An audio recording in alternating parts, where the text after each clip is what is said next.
Hi. It's been a while, like a year while, since I've uploaded. So sorry about that. I've been busy with a lot of things, including like a lot more books. How many is that? Two, three, five more books. Since I last did a YouTube video. Some of y'all may be wondering why I have so much free time. I don't, because I'm writing books.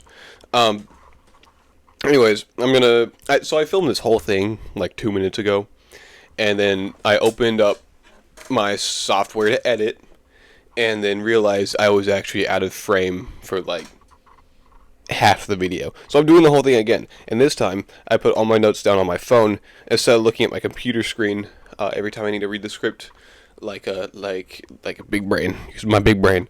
Anyways, it's been a while, so thank you for everyone, all 62 of you who stuck around for a whole year of not uploading videos. That's pretty amazing. So a couple of things for you. Thank you for staying with me and being loyal and being awesome people. The second thing is, why are you still here? What are you doing? I haven't uploaded in a year. Why are you here? Thanks for coming back. Anyways, um, I've been consuming more than I've been creating recently, like in terms of video, especially, because I haven't been creating videos, obviously. But I want to start. I want to change that. I want to make more than I'm watching. I want to stop being an observer and start being more of a creator, being more proactive in my own life. That'd be good. Uh, so, on that note, let's begin. Um, a lot of people, well, not a lot of people, a good number of people have assumed that I've got the smart because I write book. This is not the case. Well, I don't think I'm dumb. I don't think I'm dumb, but I'm not smart because I write books. Because I write books the dumb way. All right, my like writing books for me is the adult equivalent of 10-year-old me smashing my Legos and Transformers together. All right, it's not the smart. It's not. And they're fun. I think they're good. I think they're a lot of fun. Um, I'm not smart because of it though. I write books the dumb way, and so now I'm going to take you through that process and show you what writing books uh, dumbly looks like. So I mostly did this for the Fossil series, which are this the it's these books right here. These and there's more than two, but and I also did it for the first two Killstream books, which are these neon ones right here that I'm not going to dig out yet. Um, but I'm not doing it for the third Killstream book because I've been having a lot of problems with that story for the third Killstream book. So I'm actually trying harder. Uh, Anyways, it's a very simple method, and it's centered around a quote from Raymond Chandler, who is, if you don't know, one of the biggest crime fiction, detective fiction writers in American literary history ever.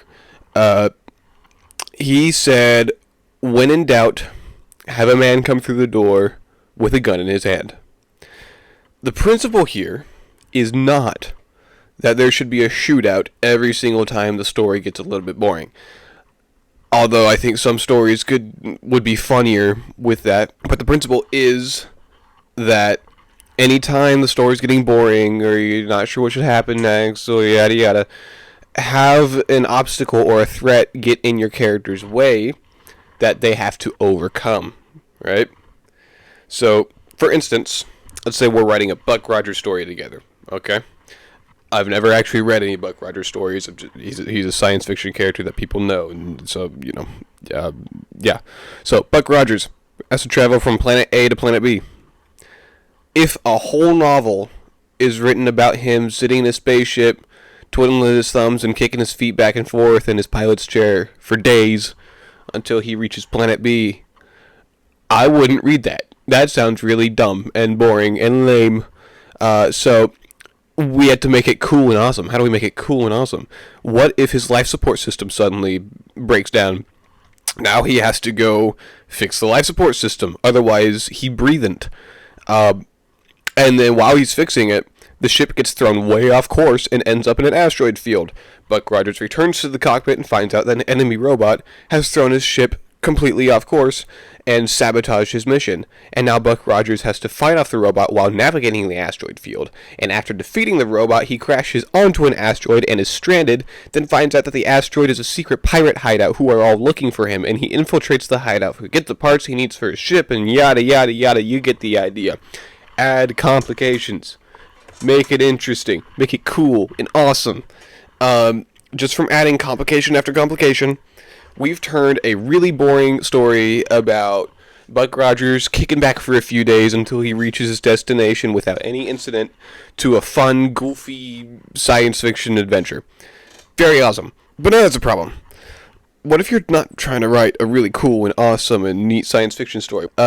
What if you're trying to write a boring romance novel or literary fiction, like a lame person? Same principle applies. But instead of a robot sabotaging the ship, have like an ex try to sabotage a relationship, a petty coworker going in for your main character's promotion, or maybe a journalist who finds dirt on a politician and smears his campaign. Guns don't always look like guns. Sometimes they look like ideas or words. Very important. But no matter what you're writing, make sure the stakes are as high as they can be. Okay? Make sure your stakes are always death, as Dwight V. Swain puts it in Techniques of the Selling Writer.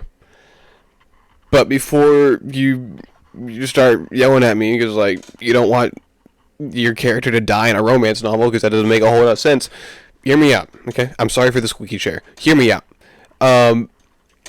According to Dwight V. Swain, in the book Techniques of the Selling Writer, very good book. You have to read it. This is not sponsored or affiliate link or anything, but it's a very good book. There are 3 types of deaths.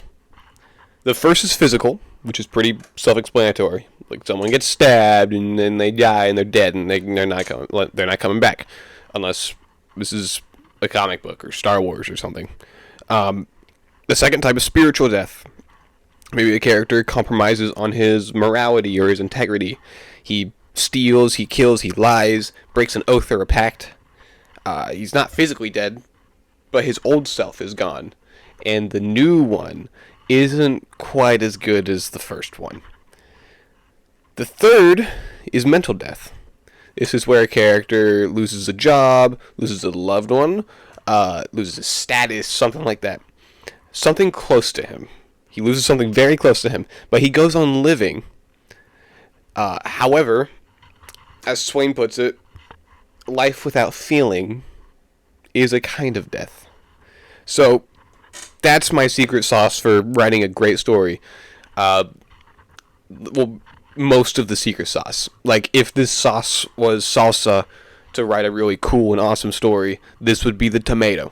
Okay? You have your tomato, now we just gotta get all the peppers and the spices and whatever else is in salsa. I don't know what's in salsa, but it tastes really good. If the story is getting stale, have someone with a gun enter the room and make sure that that gun is lethal. So thanks again for sticking with me for a year. Unless you just came over from my Substack, in which case, hi, I have a YouTube channel. You know that now. It's gonna be fun. We're doing more of these. I say we. It's me. I'm the only one here. Anyways, that's where I'm going to talk about a lot of writing stuff, a lot of my favorite stories, some games, the nature of art, like as though I have a big brain, and whatever else I feel like talking. But I also write my own books, in case you didn't realize that from me pointing out my own books. Let me show you the one that I would recommend for those who have not read anything. I would recommend Killstream the Arena, because it's very good. I had a lot of fun with this one. This is, of all the books that I've written that are cool and awesome, this is the coolest and awesomest one so far. Lots of virtual reality adventure. It's very Tron inspired. It was very fun. I really enjoyed that one. So yeah, read Killstream the Arena. Very good. It's very good. Yeah, that's about it. Thanks for coming. And I will see you guys in the next. Oh, Substack. Go to my Substack. Linky in the description. Bye.